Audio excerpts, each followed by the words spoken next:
बलिउडमा एउटा मुभी छ आयुष्मान खुरानाको डक्टर जी या है सायद हजुरहरू जो गाइनो फिल्डमा हुनुहुन्छ सायद सबैले मुभी हेर्नै हुन्छ होला 99.9% नहेरेको त कोही पनि हुँदैन होला डक्टर जी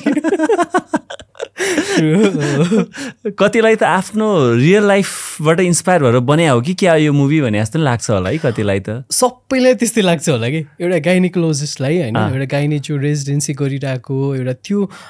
परिवेशमा भएको जो पनि स्टुडेन्ट होइन अथवा एउटा टिचर जसले हेर्छ नि होइन अनि ब्याक आफ्नो जर्नी सम्झिँदाखेरि चाहिँ म यही थिएँ भन्ने महसुस हुन्छ कि त्यो हेर्दा त्यही त त्यो आयुष्मान खुरानाको त्यो रोलमा होइन पहिला अर्थोपेडिक डक्टर हुन खोजिरहेको हुन्छ तर कुनै सर्कमस्टान्सेसले गर्दाखेरि चाहिँ उसले गाइनो रोज्नुपर्ने हुन्छ अनि पछि चाहिँ उसलाई त्यही फिल्ड त्यही जनर चाहिँ उसलाई मनपर्छ नि त है अल्दो म यो मेडिकल फिल्डको त होइन तर पनि त्यो मुभी हेर्दाखेरि त्यो इमोसनहरू देख्न सकिन्छ फिल गर्न सकिन्छ